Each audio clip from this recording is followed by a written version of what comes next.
You look at the world around us right now, and it doesn't take very long to realize this is like a giant dumpster fire, right? If you follow the news from politics to the economy to everything in between and all that, it's like, oh my gosh, this is bad news.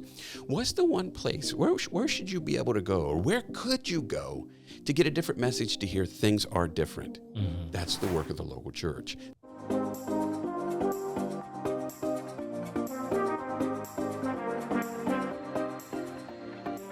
Hey everyone, my name is Ethan DeLeon, and I'm here with our founder and CEO of Small Nation, Jason Duff. On today's episode, we have Pastor Bryan Meadows from Cornerstone Church of Huntsville. We want to welcome you to the Small Nation podcast, where we share some of the valuable lessons with what we have learned about entrepreneurship, real estate, economic development, and more. The point of this podcast is to create value for you, the listener, and to create a space to learn, talk about what's trending, and inspire others. Thank you, Ethan. Pastor Bryan, welcome to the show today. Thank you, Jason, for having me here. I'm super honored. Listen, I'm excited to have you. Pastor Bryan is someone that has been really instrumental in my life and my family's life. And you think about your pastor in a number of ways, but particularly at the moments that you celebrate some of the things that you're most excited about in life. Could be welcoming a new baby, could be celebrating a marriage, or just a milestone in your faith community or your church or the schools, the kids. And then in the moment when you are most vulnerable. And I think the thing that I've learned in life is that everything is not always the highs. There are also the lows, and the people that are there with you to help coach you, mentor you, love you as you need that support. And so, just this week we got to celebrate the life of an uncle of mine, Emerson Snap. And it just reminded me that the importance of pastors and the roles they play in community. So I'm just really excited to have you on the show today. Well, thank you, Jason. And I'm super honored to be here. When I got the invitation, I took a step back. And as I've told you all along, wow, I'm a little bit nervous. I've watched this and I see who all you bring in here from, the financial gurus, the entrepreneurs, and, these young people and all this. And it's like, you sure you want me in here? Yes. Yes, we do. Yeah. So we actually have not really heard from the faith community as we talk about building community in a lot of these small towns. So excited to build that conversation out a little bit today. But first, before we get into that, I want to hear a little bit about your story, how you know Jason, how long you've been in ministry. Let's start with that. All right. I have been in ministry for almost 30 years, 29 to be exact. Went to school over at the Methodist Theological School in Ohio, got my calling and went there and graduated with an MDiv. I did 3 years as a student pastor while I was in school, and this is where I met my wife at my student appointment. And, formerly I was in the United Methodist Church, and you operate under an itinerant system where the leadership appoints you. They send you to where they want you to go. Mm-hmm. And as we're getting ready to finish, we graduate, and I'm going to get ordained, and they're going to move us. We're like, wonder where we're going to end up. We could end up down on the Ohio River, in Port Smith, Cincinnati, Toledo. And all they did, because we were over in Union County at York Center, they just bumped us right over one county mm-hmm. to Huntsville. The big city, by the way. Yeah. I mean, York Center yeah. to Huntsville. There's a big city move. Yeah. Not. Yeah. I think Huntsville at the time, maybe 600, 700, 800 people. Yeah. Small. Small town. I don't know how many people were there, but I know my wife and I were pretty excited to land there. My wife grew up on a family farm. At the time, it was about a 1,000-acre farm. She has 13 other siblings, so she knows country life and she likes small-town life. And just so happens I do too. When I was in high school, my work was for my ag and science teacher out on his farm and for his brother-in-law. And they had cattle and farming and baling straw and all that. So, small town life and country life was something we had an interest in. So they sent us over to Huntsville in 1998.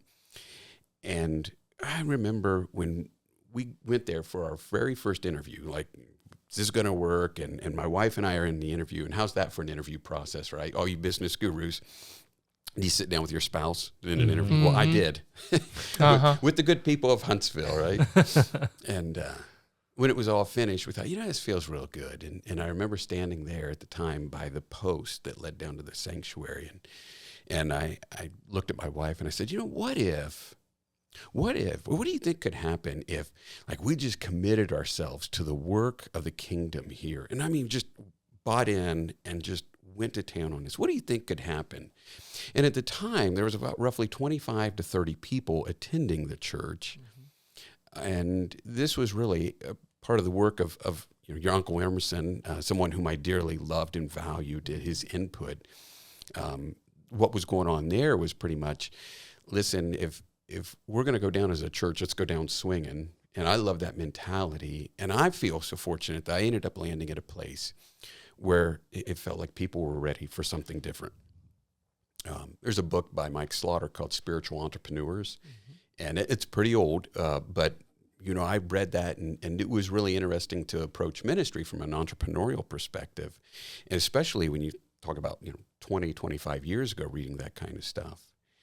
And so something happened, the Spirit went to work, the people were willing, my wife and I just dove right in, and here we are 25 years later, and some pretty cool things have happened. So, and just to mention some of those things that I've seen is Bryan's wife, Alice, is very involved in the music ministry. She's a singer and a pianist and really brought music back to the church. And not that it wasn't there, but, the hymnal book that had always been used, maybe it was a little tired. And, having a praise team, having other musicians up there, getting people excited. So that was probably a big shift.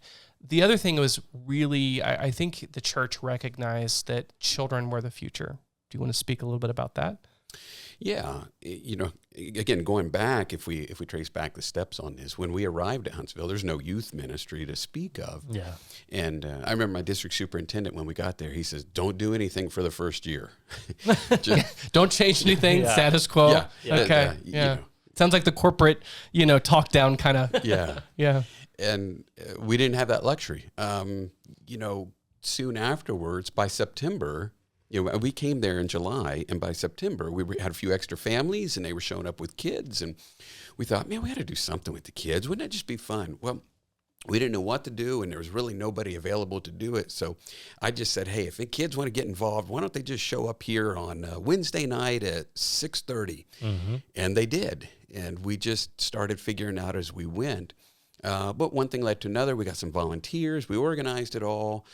Something, of course, with your sister. I think she was part of the group. When I had the youth ministry, my deal was taking the high school group down to West Virginia to go whitewater rafting. All right. That was always a draw. Yeah, I'm sure. And one of the tickets behind that was you need to attend X number of youth group events in order to be eligible to go. There you go. I'm looking for a little incentive. Which, my sister, Ashley, like Bryan said, was attending. And that experience for her, growing up, she would attend church with my grandmother. And that was a very special time between the two of them, but particularly for my sister and what she was going through in high school and college, being a part of that regular tradition and schedule and the love and support that she received from that. When she had a choice to what she was going to focus on in life, she chose a school and a program where she could be involved in youth ministry. And coming back to Huntsville, she and Pastor Bryan teaming up to take what she had experienced and expanding it was something that was a huge growth and success point for the church. I tell you, what Ashley brought to the youth ministry at the church just like blew the top off. She's dynamic. She's incredible. She is like a Pied Piper with kids. She really is. She is. Yeah. And she just speaks a language that they understand. She's not afraid to just worship in front of the kids, and the kids just feed off that, from the youngest to the oldest. And here's a funny story, if it's okay. Yeah, please, sure. So she's a senior up at Ashland University, and I make a trip up there because there's some other kids from the school, and I want to go up and see them, and went to worship with them. They had a service called The Well, and my question was like, hey, how late's this thing going to last? It's Thursday night. I'm like, usually about an hour and a half. Well, when it went about two and a half hours that night. I'm the old guy yawning there in front, like, I'm so tired. But I remember I took Ashley and some of the other kids out to eat that night. before the service, and I was like, "So, Ashley, tell me, what are your plans when you get done with college? What do you think you're going to land? What do you think you're going to do?" And at the time, she was dating this guy on the baseball team. I think, Jeremy. I think, Yeah. yeah.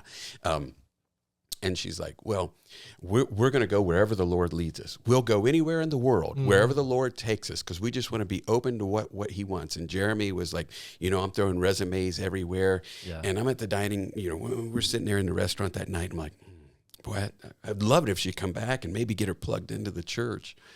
Lo and behold, she lands back in Huntsville. Yeah. And becomes our youth pastor. That's awesome. And she and Jeremy got married, and he now works in our family business and is leading the helm in a lot of ways there. And it is that putting that prayer and that thought and intention. And sometimes our gaze is always like, we've got to find what we're missing, that it's somewhere else. Mm-hmm. But it can also be back home. Right. Nothing wrong at all with that. No, not at all. I love that. As we're talking about, the church pouring into young people, things like that. My personal experience, I'm not sure if we shared this in the podcast yet or not, but like I grew up in, a faith-based home, and, church was always a big part of our life. Started with a small country church. We ended up planting a church. My mom got involved with ministry. My sisters, got involved with, singing and being a part of the praise team, things like that. And they're a little bit older than me, so I was kind of like the little kid watching it all happen. And then eventually, my mom started, doing more and more ministry, and I kind of fell into that same, like, doing ministry from the stage with, singing. I was really getting into video and things like that. And I'd like to say that, like, big part of my personal development was just being a part of the church, in a safe environment where, you feel loved and cared for, fed spiritually, and then, providing practical ways for young people to, practice their gifts, and learn and develop. That takes me all the way through. I went to a Christian school where that same kind of, I know it's not the case for everybody, but that same kind of atmosphere and environment, was very, I don't know. I feel like it was a launching pad for me, and then Nurturing, maybe. Right. Yeah. And it brought me into college, and I had the same kind of experience. This is great leaders over me, right? That's what I credit it to. And obviously I also credit it to God pushing me in the right direction, but we're here, and I see that, the personal growth and development of young people within the church service, within the church walls, all done through the local church. I get really passionate talking about it, but, that's personal development. But I think the church plays a big part in the community, so this is, you can see where I'm going with this, but like, love to hear from your two perspectives of this. What does the church, the local church, play in your community? Let's just start there and see where it goes. Yeah. And that's a huge question. It's a loaded question. Yeah. And there's always room in that question for the local church to get better and improve upon it. One of the things that we've held for a long time, and this is not original to my thought, it was one of the mentors early on who ingrained this in me, and that is the local church is the hope of the world. Mm-hmm. And to take that approach, and like, what's that mean exactly? I love what it means, but what exactly does it mean? And when you articulate that out, and you think about the local church in the community and what role does it serve, it needs to be reminded that it is, in fact, the hope of the world. Because if you look at this, government, they can put policy in place, right? But government policy, and I think we are all seeing this right now, we're seeing this play out before our very eyes, but government policy can't ail what diseases the human soul, right? And I think you're actually seeing in this day and age, people thinking the government can do that, and a politician's role is to get a vote. Right. And so, like, They'll tell you one thing, yeah, but it doesn't fix this. Right. It doesn't. Yeah. There's something going on in here and it doesn't fix. And then if you look at like academia, right, they can educate a mind, and it's a powerful thing. And I love education from the standpoint that once you get an education, it is yours. Nobody can steal that from you. But education in and of itself can't fully transform a human heart, right? And then if you look at the business in the marketplace, businesses can manufacture widgets and gadgets and gadgets, and they can create things that transform lives and communities. Right. but they can't manufacture something that turns maybe a greedy person into a generous person, a mean person into a kind person. They can't manufacture that. And what we say is only the transforming power of Jesus Christ can do that. Mm-hmm. And he gave that message to the church, and therefore we know that the local church is the hope of the world, because it's our responsibility to take that message. The one thing that can transform a life from the inside out, from the heart to the mind, outward, is supposed to be the local church. Now, I say all that, and I know there's going to be an audience watching this, and I already know the pushback. Boy, sometimes the local church doesn't get that right. Yeah. And all I can say is, yeah, you're right. Yeah. People are messy, but organizations and government amplify the messiness, right? And so do churches. Yeah. Okay. Yeah. Sure. I mean, if you really want to walk into a laboratory of messy, come to church. Yeah. Yeah. I mean, seriously. I'm sure. I mean, you see it all. Yeah. And people, they come to you, and a lot of it's confidential, but you're someone that they can trust to say, this is what I'm dealing with. Right. And something you need to keep in mind is whether you're in the church or in the marketplace or in government, it doesn't matter where you're at. People are people. Yeah. Right. In the local church is the hope of the world, but the local church, you want to know what one of the major stumbling blocks is to the local church? Sure. Just people. Yeah. Suddenly it's not because when we walk into a local church, suddenly all the selfish desires evaporate from us. No, we all come walking in there with our baggage, and I always say, let's check it at the door, but that's easier said than done too. Right. Yeah. And I think, I don't know, there's multiple different ways we can take this conversation. And for, anyone listening, I know there's a myriad of different beliefs out there, and, by no means are we trying to necessarily tell you one way or the other. So like be respectful, but also like we know the reality in a lot of small towns, and especially in our culture, church and faith community is a big part of it. And it certainly addresses the spiritual part of a person, and that we want to, that's what our conversation wants to be about today. What was I going to say to your point? Well, I'll just mention, so establishing leaders, a lot of people we've had on the show are people that identify as leaders. When I was growing up, there were teachers, there were people that would point to the president. They would point to certain athletic stars or astronauts. There's a pretty big gap today on who we point to as leaders kind of at that national stage. How do you look at leadership in your life and the way that you're serving and supporting others? Again, great question. I think any conversation that is about leadership, it starts first and foremost with what I call servant leadership. There is no other style of leadership other than servant leadership. And that means whether it's me, whether it's you at Small Nation, or whether it's the CEO out at Honda, if they're going to be an effective leader, it starts first with being a servant. Now, I take that from the one whom I follow, right, being Jesus Christ, who just said, I've come not that you would serve me, but that I'll serve you.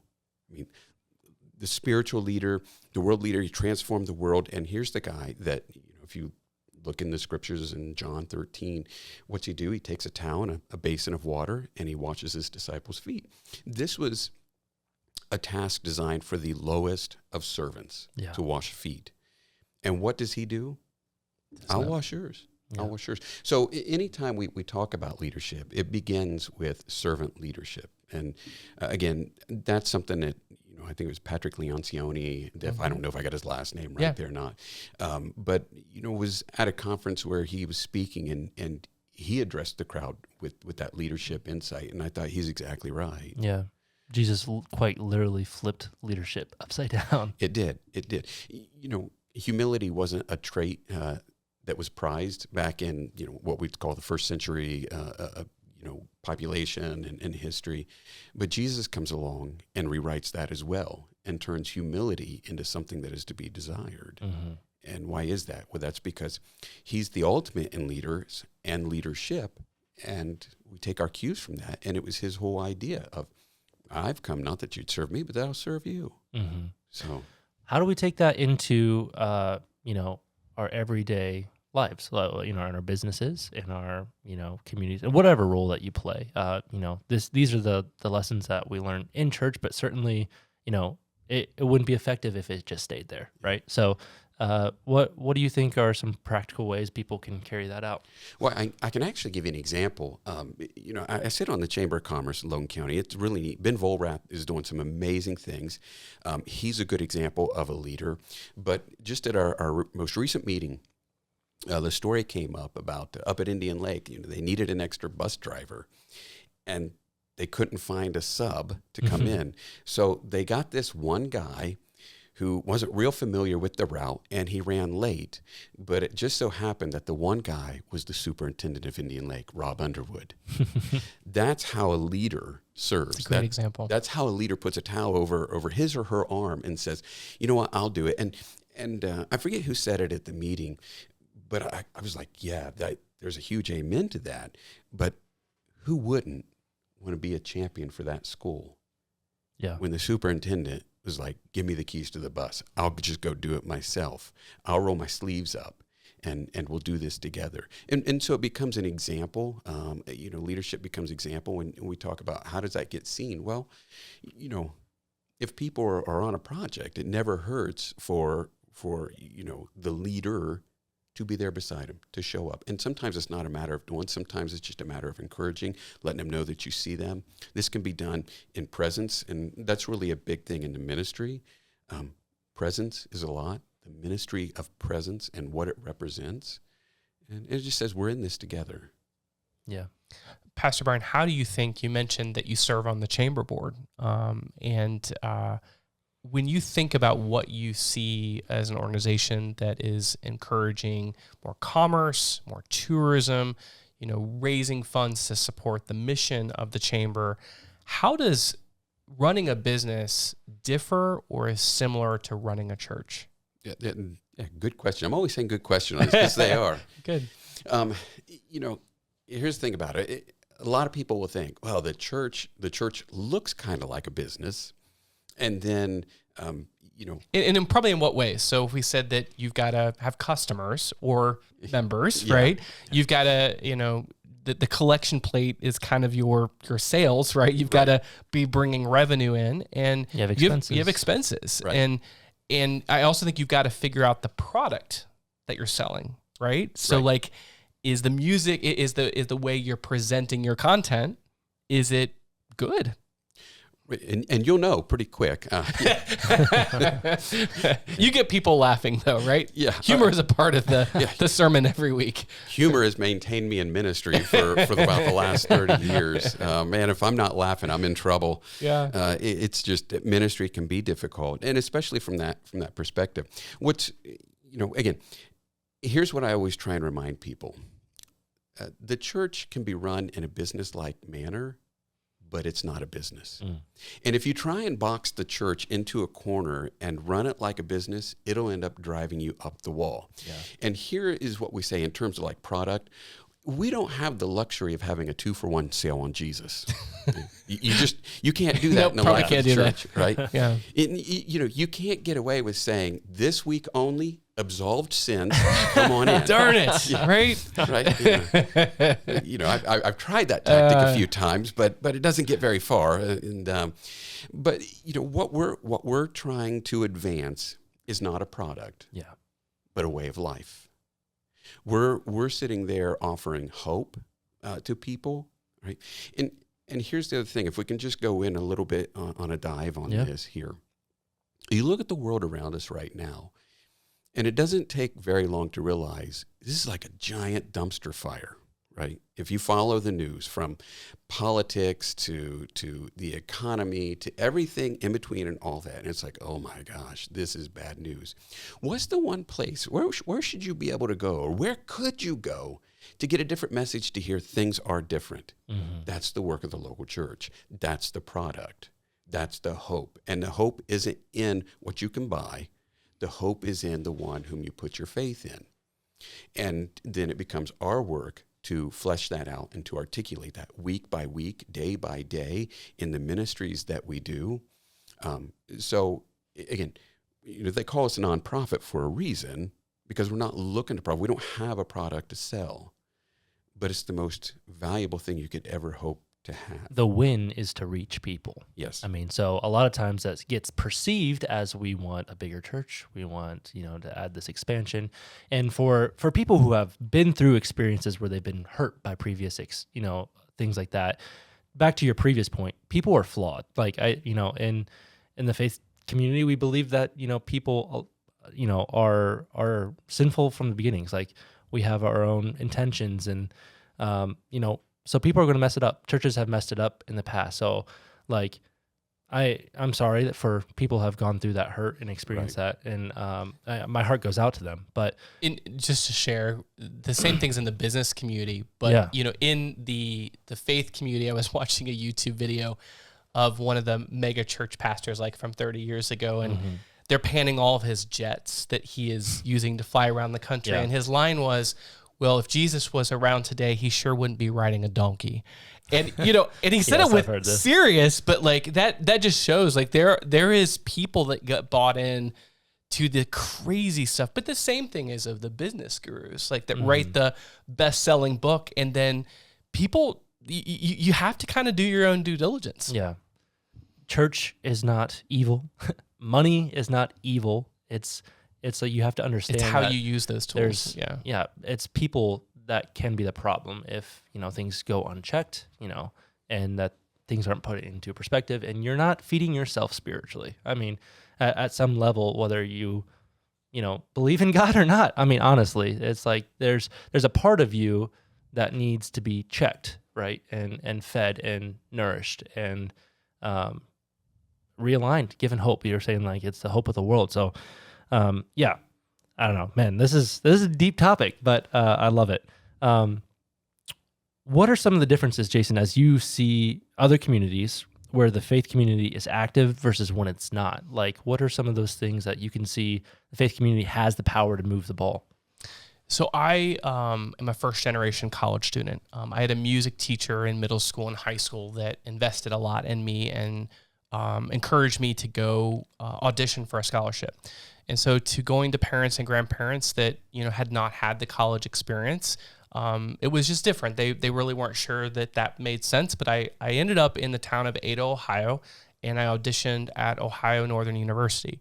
And my connection as I was learning more about the university and the people that were there, it was an experience where there's just this warmth.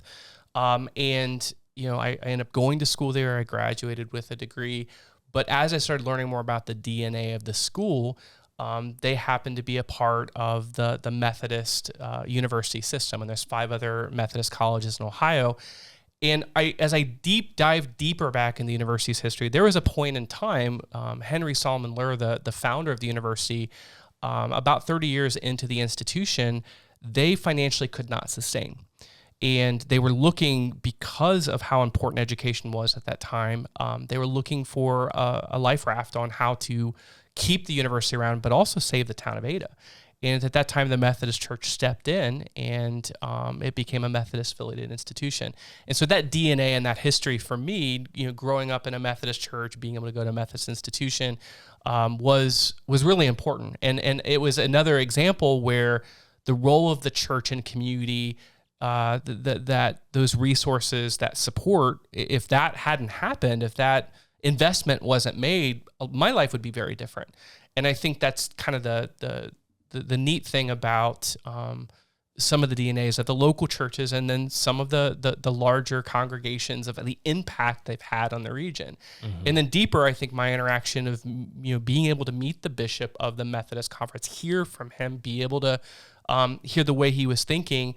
There's a lot of challenges, and Bryan's firsthand in the church, our local church has been dealing with those things too. But it's given me perspective. Not that I have my personal beliefs with it, but it's given me perspective of these issues are not simple; they're complex. Right. But locally, speaking to what's happening here, just having people that have values and have the heart to give and the heart to serve. You cannot go in this town, whether it's the United Way or the Chamber of Commerce or other organizations, faith is weaving into the DNA of all of that.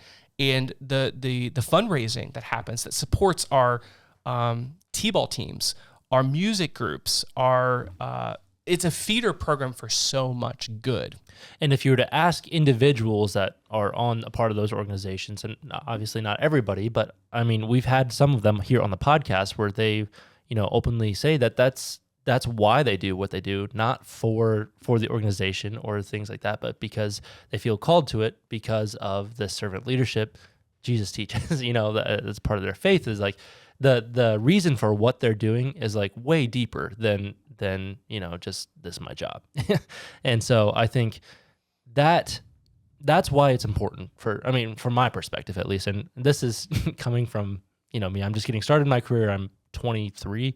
Like I don't want to act like I know a whole lot here, but like when you have people that, come into the church's doors, lives are changed radically. They go out into your community. They start organizations like that. They are joining forces with organizations who are doing the food pantry, who are, making sure that, homeless people have a place to stay when it's warm. It's like some of those like natural human rights, taking all politics and everything out of it. Like that's because of it comes from a deeper reason, a deeper place that, for us, we believe that Jesus taught us to do that. So the other thing I'll say is that when you go into towns, I admire architecture and history, and oftentimes in a small town, the most prominent and important buildings are the church, and those buildings mention the sacrifice and the giving and creating that sacred space for people to celebrate and to mourn and to gather, and many of those historic churches still line our streets, and so I think that choice of investment, the reason why you look at those beautiful leaded glass windows is someone felt that was an important feature and point of pride for the town, for people to have that. So you see that in the history of things, like how those institutions, that they do matter. What's your perspective on that? I think we go back to what you were saying, like, how does the church and the community partner up, or how's the ball get moved in the community of that? And that really is a tough place. That's a tough crossroads, because you would think, by default, the church should be in the community, and you want it to, right? Right. The church should be plugged into the community somehow. But the question becomes, how do you do that, and how do you do it effectively? Because it's no fun if it's not effective and you're throwing some financial resources at it, and it just gets no traction at all, and you're like, it's not making a difference right now, but what else do we do? And so you've got to try and throw a lot of things. What do they say? You throw a lot at the wall. What sticks? Great. Yep. You just keep going. You keep trying. And I would even go back to this. And there is a synergy that can happen when you take a community like here in Bell Fountain and Logan County that is revitalizing. And Jason, I just want to say you do great work. Small Nation, Ethan, you guys, what you do right here is incredible. And I hear from family members on the other side of Ohio about this organization called Small Nation from Bell Fountain. Do you know them? Yeah, I do. I happen to know them, as a matter of fact. And they come in, and it's great to see it, because you build momentum. And it's great for the businesses. It's great for the marketplace. But one of the things that drove the decision-making for us back in 2015 and 16 and 17, when we were looking at an expansion project, was, listen, Bell Fountain is revitalizing. Something's going on down there that is really, really good and really, really exciting. And we don't know exactly what's out there on the horizon, but we know it's really worth our attention, and we need to be paying attention to it closely if we're going to be a church. Because here's the other factors. The church is not a business, but it can be run in a business-like manner. Well, we wanted to look at demographic reports and those kind of things, and we knew that from just a pure sociological perspective, people enjoying their lives, you've got Indian Lake right up there, which... Right. For all intents and purposes, that's a 4-season playground. It really is, yeah. And it's not that the community around there was going to be shrinking, or that it was going to be seeing major growth, but it was steady. We're like, okay, so people want to go to the lake, and we know that's there. We know there's an economic engine in our community called Honda. And for every job at Honda, you're talking 4 to 6, auxiliary positions, nice paying jobs. So it continues to draw people, and it makes this place really steady and really balanced.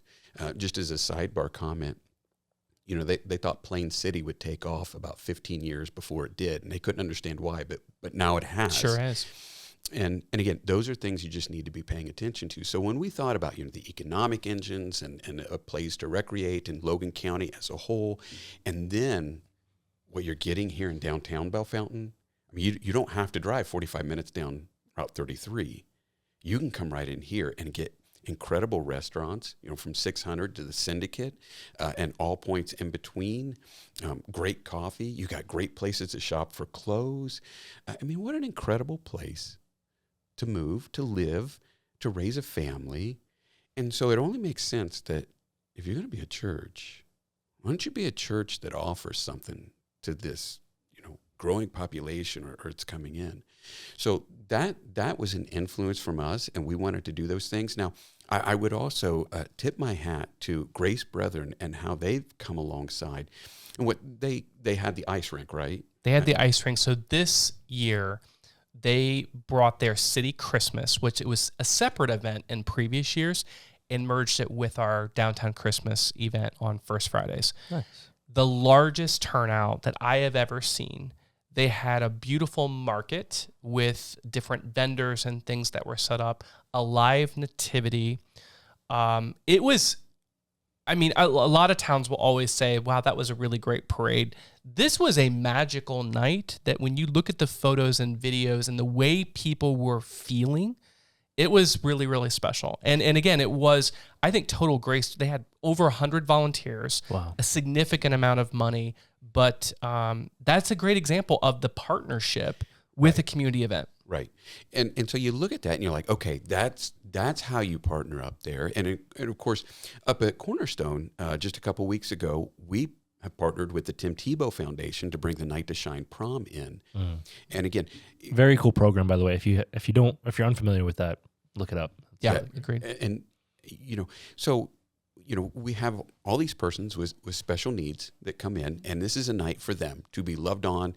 They are crowned the kings and queens, but it's as much as it is about them, it is about giving people from the community an opportunity to serve. Yeah. See, and now it all starts to go back. You start to see this circle, start to come together about service and faith and growth and community and how it all connects. But in addition to just our own church people, we got people from outside the community, from different churches coming in. Randy Dodds in the sheriff department shows up. Tim Jenkins in the Huntsville Fire Department is there on hand. We've got all these different things, different businesses that are showing up to support it. We have business sponsorships from within the county. And again, it's just a way to connect with the community. And when you can do that, when you can find that spot, and that is golden. Yeah. And you got to work to find it, though. Well, it takes courage, and you mentioned to be a leader and to organize the effort, and I think that's, again, just a applaud to you and your congregation, is that those are big, bold things for a small church in Huntsville, Ohio. Well, and I want to say it because it needs to be said.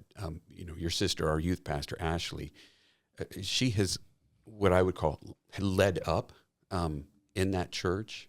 She came in, over 10 years ago, and from the get-go was saying, let's go big. Let's try these things. Let's be a light to the community, and let's see what happens. And she's done it with youth ministry. She's done it in other areas, and she does it in things outside of the church as well.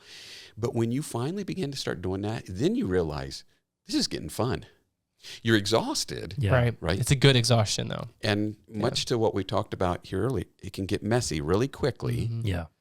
But man, when you find that place and it's fun, you're just like, you just have energy to go. Yeah.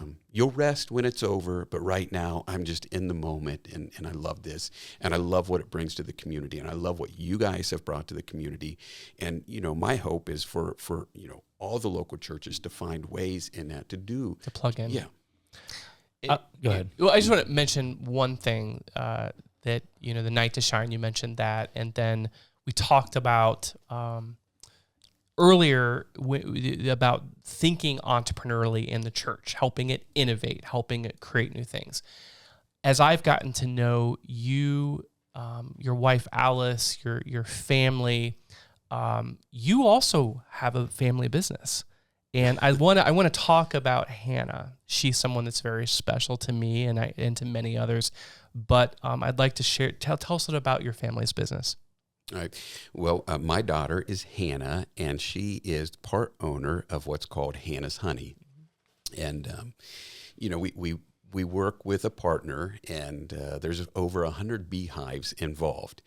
And believe it or not, she's never been stung. She has her own bee suit. I love that. I've been lit up a few times. It's my own fault too, but not Hannah. I don't know. She's a Pied Piper with the bees, I guess. But it was an idea from some folks in the church. And again, the whole again, going back to the concept is, let's try a lot of things. Let's have fun at this. I mean, you get one shot at life. There's no do-overs on this. When it's just over, it's just over, right?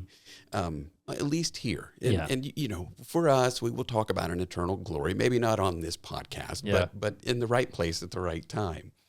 So let's have a good time. And some friends in the congregation approach, and they have some beehives, and they want to expand it. And they said, we'd like to maybe go in a little more business-minded area. And what we'd like to do is bring your daughter on board and be kind of the face and the name about it. And of course, the thing you need to know about my daughter is she's special needs. And she's adopted. We got her at about 6 weeks of age, and the doctors told us she's never going to walk, and she's never going to talk, and she's going to be a vegetable all her life, and probably won't live too many years. So you need to prepare yourself for this. And as my wife and I say, and this was a saying at the time, we didn't necessarily say, we didn't have the language for it, but a dear friend of mine who's passed on to glory, Nathan Thatcher, he was the one that gave me the phrase after what he went through, and they were telling him some, what to expect with his daughter in a car wreck. And Nathan just said, well, that's not what my God says. I don't buy it. And so Alice and I, when it came to Hannah, when she was that young, we were like, we didn't have the language, but if we did, what we'd be saying is, well, that's not what God says about, to us. And so we worked with her. We put her into PT. We did everything we possibly could. And now she graduated from Indian Lake High School. Wow. She is an honorary student at Cedarville University. They let her go down there for a day and take one class and recognize her.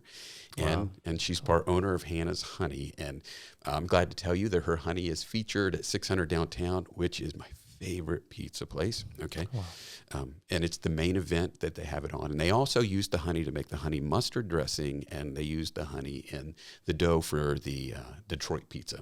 Wow. And we've had Brittany on the podcast before, and she spoke about how important local food and local ingredients are to her menu design, but just that connection. Yeah. And when you are around Hannah, the love that she has for everyone, she is just this warm glow of energy, and she remembers everyone's name, and she's excited to see you.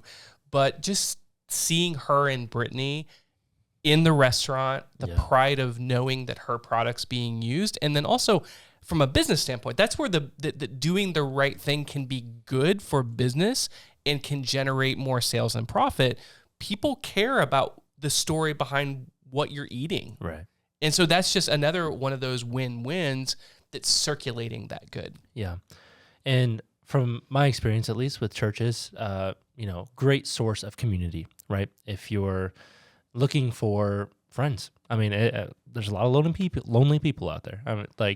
It's a great place to do life alongside other people, and it leads to impactful life things such as that. That's an example of one. But to our earlier conversation about getting involved in the community and stuff, serving is a means to community. It sounds a little backwards, and it sounds like, it's kind of tough to think about I have to give my time for free, but what I will tell you is what you get out of it, and I've experienced it with multiple different churches now, is that by giving of your time, not only does it put your perspective in the right place, but it also deepens relationships with fellow human beings, right? People who can, hurt with you when you're hurting, can celebrate when you're celebrations, right?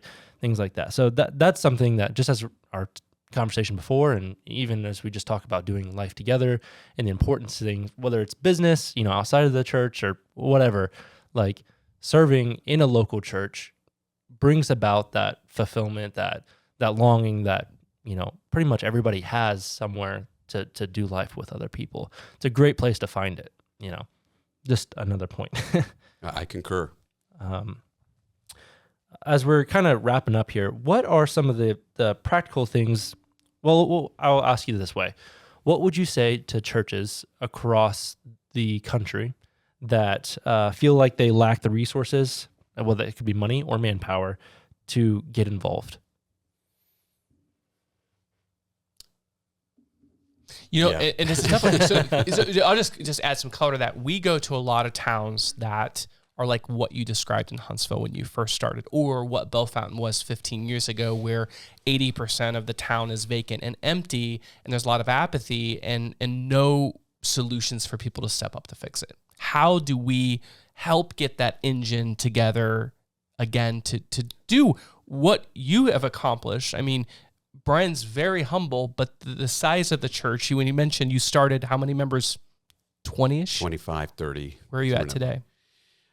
We probably average close around 200 on a Sunday. 10 times it. Yeah. And I think that's a number you hear a lot in business. If you could 10 times anything, that's the path. And similarly, we've 10 times the development efforts of this downtown. What have you learned? Like, what's your advice to help people be able to do that in the early days? There's not just one thing you're going to do. And you need to make your peace with that right away. It was Jim Collins talked about the flywheel concept. Like, you put one person on there and they start pushing, and you push with everything you have, and it doesn't go very far. But somebody sees the effort, and there's servant leadership right there, okay? And somebody's like, man, that person is just giving everything they got. That's an inspiration to me. And you know what they do? They come alongside and they get on that flywheel and they're like, let me help you push that a little bit. And suddenly it moves a little bit more. And you keep doing this over and over. And you talk about bringing on a spirit of entrepreneurship even into the church. Well, let's try this. If you can just find one person that says, I'll work with some kids, and maybe I can't work with all the kids, but just a little bit. Or, you get somebody, much like in the business place, if you have people around you, you have great ideas around you. There is a room full of talent. You just have to figure out how to get it out of their mind, out of their thought, out of their heart, and into action.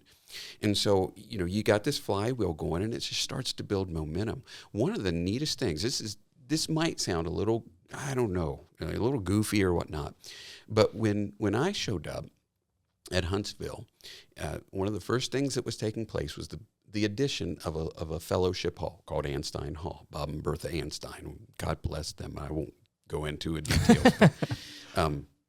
But everything had to be moved into the back of the sanctuary. Yeah. Okay. For this construction project. And when it was over, they moved stuff out, but the carpet was ruined. So they had to put new carpet in back there. So they put new carpet down. But when they did that, they had these giant doors that blocked off the sanctuary from a little classroom space back there. Well, the carpet wouldn't allow for the doors to go back on. So we're like, just leave the doors off. And it was serendipitous because before church and after church, what few people we had started hanging out there. And it was just this place of fellowship. Mm-hmm. And just that carpet. And suddenly, since there was new carpet there, and the carpet in the sanctuary was from like the 1970s, it was a shag red that faded to orange. We're just like, wouldn't new carpet look really well with that carpet? And they're like, well, yeah. As we did our first capital campaign, it was like a $4,000 campaign. And the people just stepped up like, oh, yes, I would love to be a part of that. Yeah. And suddenly you had this beautiful carpet, but the pews, it was supposed to be red upholstery and padded, but it had faded to orange and all the padding was gone. Yeah. And it was like, wouldn't new pews go really nice with this carpet? And then here's the thing. Now you've got momentum going. And the sound system we had back in the church, it was this lapel mic that would work about 50% of the time. Yeah. And they had a cassette tape deck player. I mean, this was old. You have your cassette tape, you put it in, push it down, and hit play. Mm-hmm. If somebody was going to do music, and we had some. Again, once you start getting a little momentum and people start showing up, and they then see what's going on, this entrepreneurial spirit. When they come to you and they're like, would you like a new sound system? They feel the challenge. They know the challenge. And I think our one of our roles as leaders is to invite people into the challenge, to challenge them, to give them something. Because it's been my experience that unless you challenge someone to take the next step, you know what we're bound to do? Not do it. Just be complacent. Yeah. I'll just sit here and do nothing. And in the church, I mean, that is a virus. Yeah. I'm just here. I don't want to do nothing. And notwithstanding, when people come into the church, they don't come to church by accident. Something's going on in their life that brings them into a church, and they need time to maybe just sit there and try and wrap their head around what's going on in their life. But there comes a time when you have the opportunity as leaders to invite them. We take another step here. Yeah. We try something. What interests you? What's some of your gifts and talents? All the way from serving to giving to generosity to compassion. Where are you at? What do you want to do? Yeah. That's awesome. Thank you for that. As we're kind of closing up here, I sum things up in my head at least. Like, if you're in a church and you're not serving right now, get involved that way. But then as a church community, like, see if there's, places in your community that you can, be a part of, that you can join forces with another church, or just send a few volunteers to be a part of the community. And I think, it may be a growing thing for your church. And I don't want to dismiss, churches that may be thinking, I don't have the money, I don't have the manpower, because I know it's a real thing, right? And don't forget, people will say, and this is something you'll find in the church as well. And people will say, well, we just don't have the money to do that. Yeah. But never forget that funding follows vision. If you think you need to have the funding before the vision, like, we can't talk about this, we can't do anything till we first get it, you're wrong. You've got to reinvert. I mean, just as Jesus, if you read the Beatitudes in Matthew 5, he turns the world upside down. How it operates, it's going to get turned upside down. And the same concept is true here. That, you know what, if you have a white hot vision and you share that and you help people see the pathway to that and through that and for that, it's amazing how funding starts to follow that. Yeah, especially if you're called to it, right? Yeah. It's almost like something's meant to happen. Yeah, that's really great. I know you already shared some today, and thank you for sharing those, but do you have any other resources you'd like to share around this topic, or any resources that were particularly helpful for you along your journey? It's interesting that we're sitting here doing this. Because back in the 90s, when I went into the ministry, I became part of what was then known as the Willow Creek Association, now known as the Global Leadership Association, out of Chicago, with the Willow Creek Church. And I started receiving these things in the mail. It was a cassette tape, and it was called Defining Moments. And it was a strange concept, but it was about the pastor and leaders sitting around a table having a conversation. And here we are. The early podcast. Yeah, it was. It really was. It was called Defining Moments. And I would put that in and I would listen to it. And I'm like, wow. So that was always a resource. I wanted to educate myself. I mean, I went to seminary and they teach you to think theologically. Yeah. But when I landed in the local church, I was so poorly equipped to do local church life. I never seen a spreadsheet, right? Yeah. And it wasn't until, our then treasurer, Kay Spath, was like, we're going to put together some spreadsheets. We're going to do profit and losses, and we're going to take a look. And it was great. And by becoming part of a church leadership organization like that, it helped immensely.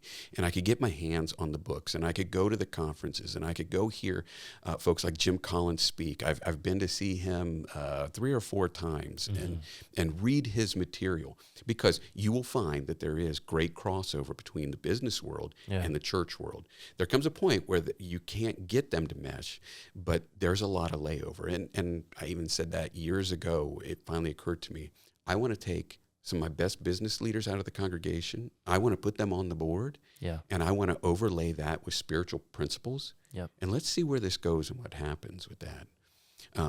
So that was one of the leadership, tools that was very helpful to me. And even now, it's a lot different with a smartphone and all the different organizations out there. They no longer send me tapes. Yeah. Well, that's good. I'd be concerned if they did. Yeah. But you can go online. They have an app, the whole 9 yards. Yeah. And I also believe it's important to surround yourself with people who are better than you. Yeah. The only way you get better is by looking at someone who is ahead of you, who is better than you at what you do. And I've always held that in terms of another leadership mechanism and another leadership tool, and that is, if you can hire better people, if you can bring better people onto your board, again, you put good people in a room like that, they've got great ideas. Mm-hmm. And now we can work with that. We can tap that and draw that out. Yeah, that's really good.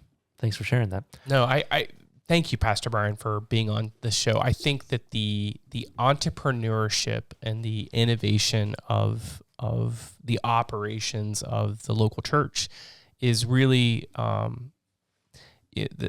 know you're a humble person. The word legacy probably isn't something that you're thinking about, but your stamp of leaving that legacy of the story of Huntsville, the story of Cornerstone, the story of the families and lives that you have impacted, is just so important and so significant. And we all have a role, and that's kind of what's neat about plugging in, different sides of business and industry and faith. But we all need each other in the community, and I think now the world is so divisive, and we spend so much time.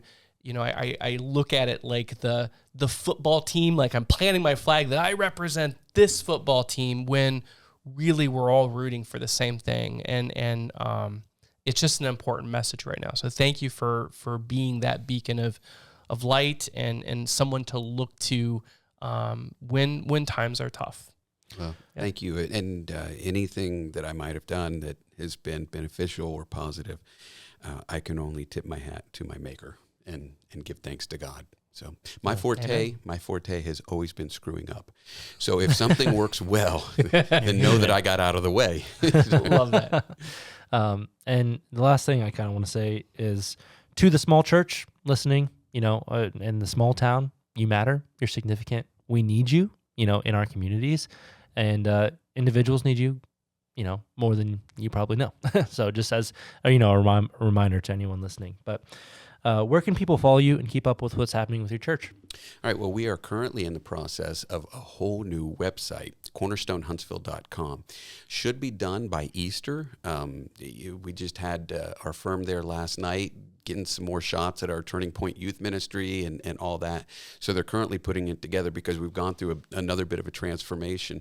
So cornerstonehuntsville.com is our new website. We're currently in the process of getting new emails. Mm-hmm. So if anybody is listening and they're interested, be patient. I guarantee if you Google it, that will pop up. You've got a Facebook page as well that you've updated too. So you can find us on Facebook and Instagram. And I know we have a Twitter account, but we don't really get on there and do I don't that. blame you. I'll link some of those in the show notes as well of the episode. But well, thank you everyone for tuning in and checking out the Small Nation podcast. You can find us anywhere that you listen to your podcast, including Spotify, Apple Podcasts, and even the Small Nation YouTube channel. I hope you were able to pull some value from that conversation. We hope to see you in the next one. If you enjoyed it, be sure to leave a like, comment, or a 5-star review to help more people to discover this podcast. And stay tuned to Small Nation on social media to keep up with all the cool projects that are happening here. And until next time, this is Ethan with the Small Nation podcast signing off. Thanks, everyone.